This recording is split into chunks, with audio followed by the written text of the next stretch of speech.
Hello, Assalamualaikum. My name is Taimur Abid and my partner name is Muhammad Tayyib Khan.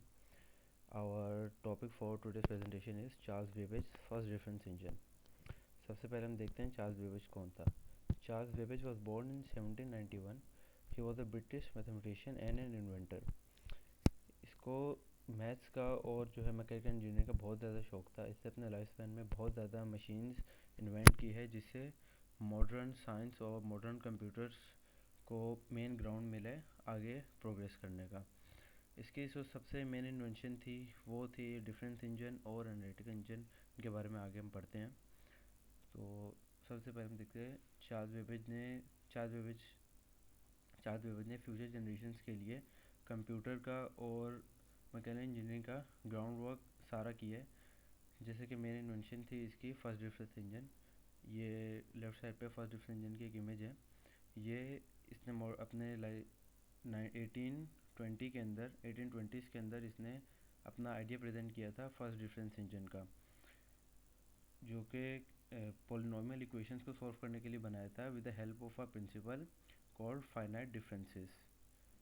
इसकी ये जो innovation थी mainly mechanical थी. इसके अंदर कोई भी इलेक्ट्रिकल वर्क नहीं था क्योंकि at that time computers existed and और कोई भी इलेक्ट्रिकल डिवाइसेस उस टाइम पे नहीं थी. तो इसने जो है पॉलिनोमियल इक्वेशन निकालने के लिए इस डिवाइस को बनाया क्योंकि उस टाइम पे सेलिंग होती थी शिप्स के थ्रू और पाथ फाइंड करने के लिए इक्वेशन या उनको पाथ जैसे फाइंड करना तो उसमें इक्वेशंस बहुत ज़रूरी थी. और उस टाइम पे कोई भी ऐसी कोई उनके पास डिवाइस या कोई मेथड नहीं था जिससे वो एक्यूरेट फाइंड कर सके.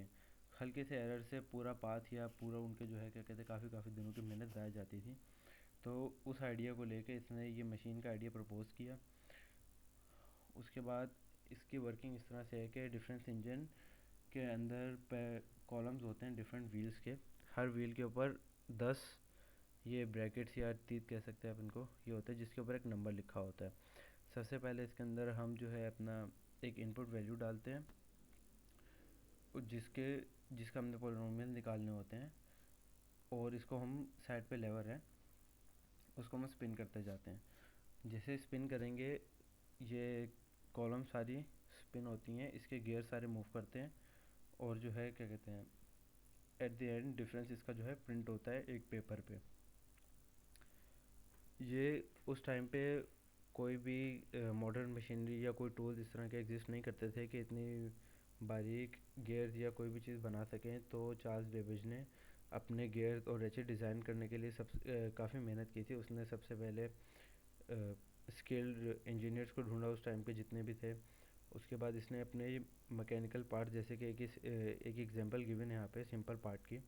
अब उस टाइम पे जिस टाइम पे कुछ भी चीज़ एग्जिस्ट नहीं करती उस टाइम पे ये बनाना काफ़ी मुश्किल था ब्रास से. तो इसने सबसे पहले बना के हर चीज़ खुद से टेस्ट की. कार्डबोर्ड से इसने कटआउट्स किए. उसके बाद इसने स्मॉल मॉडल्स बना के उसको पहले टेस्ट किया. अगर वो वर्क हुए तो फिर उसके बाद इसने मेन स्केल पे काम स्टार्ट किया.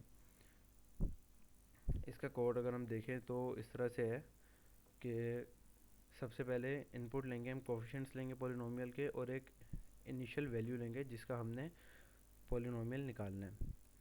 इसके अंदर उसको हम जो है उसके बाद एक टेबल इनिशियलाइज करवाएंगे. उस टेबल के अंदर जो पहली रो होगी उसके अंदर सारे कोफिशिएंट्स आ जाएंगे. उसके बाद सेकंड हमारा जो पार्ट है उसके अंदर हम डिफरेंसेस कैलकुलेट करेंगे सारे और उसको जो है टेबल के अंदर डालते जाएंगे ये नेस्टेड लूप के हेल्प से.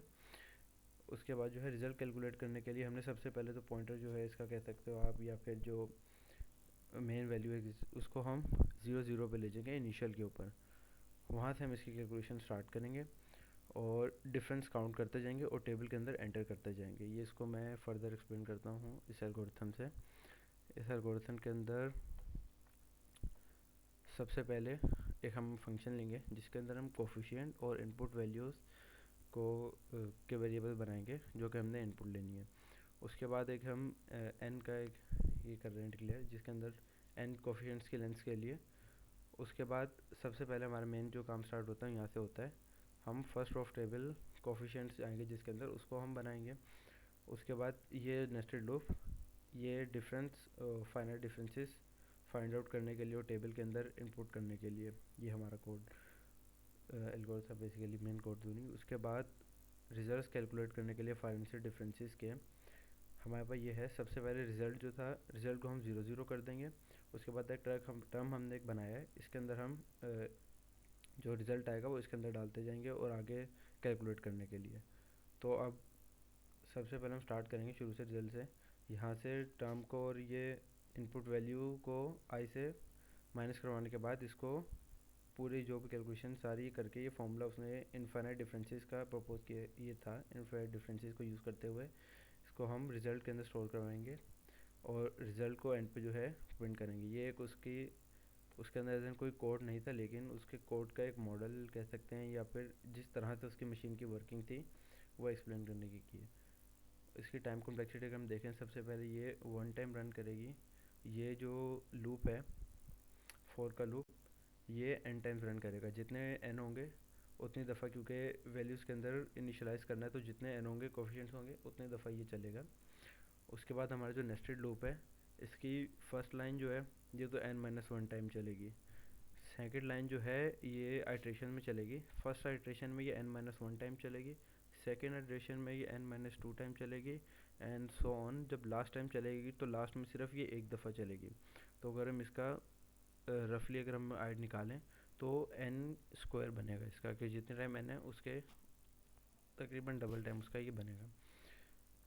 उसके बाद ये कैलकुलेट करने का जो लास्ट लूप है, ये ये n टाइम चलेगा, क्योंकि जितनी वैल्यूज़ होंगी उसके अंदर टेबल के अंदर हम कोफिशिएंट्स होंगे उतनी दफ़ा इसका रिज़ल्ट कैलकुलेट करेंगे हम। अगर हम पूरे की कॉम्प्लेक्सिटी निकालें तो हम पूरे की कॉम्प्लेक्सिटी हम इसको n² ले सकते हैं, क्योंकि जो हमारा मेन प्रोग्राम है वो n के ग्रेजुअली n के साथ साथ मतलब इंक्रीज़ हो रहा है। जितनी बड़ी हमारी n की वैल्यू होगी उतने ज़्यादा टाइम हमारा ये चलेगा, उसके डबल टाइम। क्योंकि हमारे मेन कोड का मेन पार्ट है ये वैल्यूज़ इनिशलाइज़ करने वाला है। सबसे पहले तो हम जो कोफिशिएंट इनिशलाइज़ कर रहे हैं, उसके बाद जो हम को डिफरेंसेस निकाल के टेबल्स के अंदर पुट कर रहे हैं, ये काम हमारा मेन है। तो इसकी मेन क्योंकि हमारी आई है n², तो इसकी भी हम n² ले सकते हैं। उसके बाद अगर हम इसका बेस्ट केस, वर्स्ट केस और एवरेज केस अगर देखें, तो बेस्ट केस इसका सबसे पहले हम कर सकते हैं। इसको हम बेस्ट केस का ये है कि सबसे अगर हम छोटी वैल्यू दें जो कि कोफिशिएंट बहुत कम है, तो उसको हम उसका आंसर ही डायरेक्ट कर देंगे। जितना एन टाइम है उतना टाइम रन होगा और डायरेक्ट आंसर आ जाएगा। इसका वर्स्ट केस और एवरेज केस थोड़ा सा एक ट्रिकी है। वर्स्ट केस इसका इस वजह से क्योंकि इसकी टाइम कॉम्प्लेक्सिटी n² है वर्स्ट केस की। क्योंकि वर्स्ट केस इसका यही है कि जितना अगर हम बड़ा नंबर दे रहे हैं तो उसके डबल टाइम चलेगा, क्योंकि कोफिशिएंट से 2 टाइम पूरा पूरा करना पड़ेगा इसको। इनपुट साइड के साथ इंक्रीज़ होता जाएगा, इसका टेबल इंक्रीज़ होता जाएगा, डबल तक जाएगा। और एवरेज केस भी इसका सेम वर्स्ट केस वाला होता है, क्योंकि इसके अंदर अगर वैल्यू थोड़ी सी बड़ी है, अगर बिल्कुल बेसिक अगर हमने दिया है इसको, तो सिर्फ ये O ऑफ n लेगा, वरना n² तक ही इसकी जाएगी। उसके बाद अगर हम बात करें कि इसके डिफरेंस इंजन से क्या इम्पैक्ट पड़ा था साइंटिफिक रिसर्च के ऊपर, तो फर्स्ट डिफरेंस इंजन बनाने की वजह से साइंटिस्ट के उस टाइम को सबको मतलब ये एक ग्राउंड मिल गया था आगे स्टार्ट करने का अपने डिफरेंट प्रोजेक्ट्स। इसकी हेल्प से, इस आइडिया की हेल्प से बेसिकली चार्ल्स बेबेज ने डिफरेंस इंजन जब आइडिया दिया था, सिर्फ पूरा इतना मॉडल अपने लाइफ स्पैन में कंप्लीट नहीं कर पाया इसका सैडली, क्योंकि उस टाइम पे इसको इनफ रिसोर्सेज अवेलेबल नहीं थे, ना कोई हेल्प इसको अवेलेबल हुई गवर्नमेंट की तरफ से फाइनेंशियली, या फिर कोई और बाकी सपोर्ट मटेरियल बनाने के लिए। लेकिन इसकी वजह से ये हुआ कि बाकी एडवांसमेंट, बाकी साइंटिस्ट ने इसका आइडिया यूज़ करते हुए अपनी मशीन के अंदर बाकी अपने फार्मूलाज, अपने आइडियाज़ के अंदर रेवोल्यूशनाइज किया उनको भी।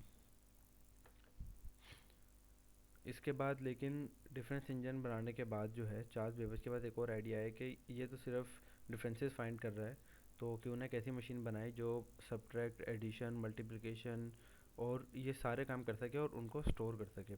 तो उन्होंने एक आइडिया प्रपोज किया था अपनी गवर्नमेंट को 1930s के अंदर, कि जो है एक ऐसा इंजन बनाया जाए, एनालिटिकल इंजन उसको नाम दिया, जो कि प्रोग्रामेबल भी हो कि क्या करना है, फॉर एग्जांपल एडिशन, मल्टीप्लिकेशन या डिफरेंस निकालना है, जो भी करना है, और उसको स्टोर करने की कैपेबिलिटी भी हो उसके अंदर। लेकिन सैडली ये भी जो है एक मॉडल मतलब प्रिपेयर नहीं हो पाया, और ये सिर्फ एक आइडिया और स्केचेस बन के रह गए।